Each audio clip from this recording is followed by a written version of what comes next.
Hi, my name is Corey Headings. I'm the lead operator here at the St. Johns County Northwest Water Reclamation Facility. We're going to take you on a tour today, kind of show you what we do, see how everything's done, and how the water comes to your irrigation systems. So this is where the process begins. The flow comes in through the influent pipe here, goes up top where the organic and inorganics are separated. The inorganics are separated by a grit screw, drop down into these dumpsters, and taken to a landfill facility for processing. This is where the influent comes in, goes through the band screen, which separates the organics from the inorganics. The inorganics are sent down this chute into that screw and down into the dumpster. And this is where the organics come from the headworks structure into here, and they get sent into our 4-stage Bardenfo process. So this is stage 1 of the 4-stage process. This is the anoxic zone, which is free of any oxygen at all, where the bugs kind of begin doing their thing. Then we come over here to the aeration area, where we pump air back into the process, which allows the bugs to kind of wake up, kind of get to start doing their thing. They start eating, they start processing, and they go through this for a predetermined amount of time. This is the post-anoxic zone, where we take the air away from the bugs again, which makes them eat more and help with the process of cleaning everything out and making sure that we can continue the process in the proper way. And then if we walk down here, we can see, doesn't look like much, but the bugs are doing their thing in here.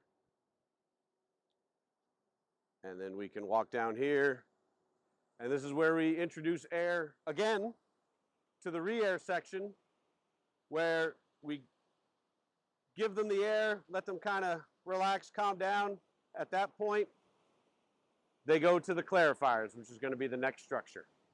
And as you saw before, as the water falls down, it comes in here to the clarifiers, comes up through these center rings where the solids, or the brown stuff, sinks to the bottom, and the clear water comes up over the top and falls over these weirs, which goes down to the UV, which we'll get to later.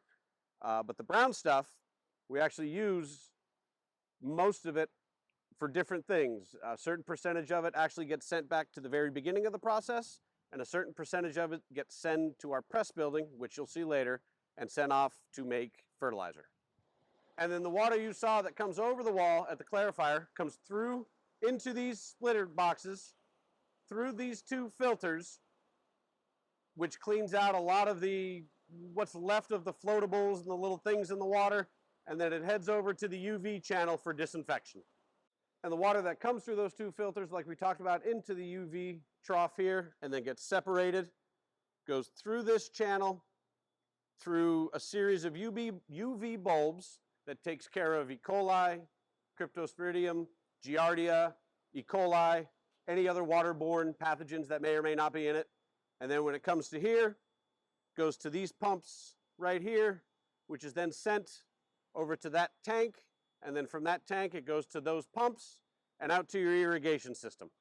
The sludge that is taken from the clarifiers, where a certain percentage of it is brought to the beginning of the structure or the process and started over, the other percentage is brought here to the dewatering building, where the water is removed from it. It is pressed and sent into these trailers, which are taken off-site to a processing facility and actually made into fertilizer. And this is where we run the entire process for everything I just showed you. We have our flows coming in. We control it through each and every single step, be it the bugs, the air, the flows, the disinfection, everything gets controlled right here and through this computer right here. So this is what it looks like when it comes in through that headworks structure, through the influent. And then once we do all of our work and we do our job properly, this is your end result. Safe for the environment, good for irrigation, full of nutrients, all that good stuff to make your grass grow.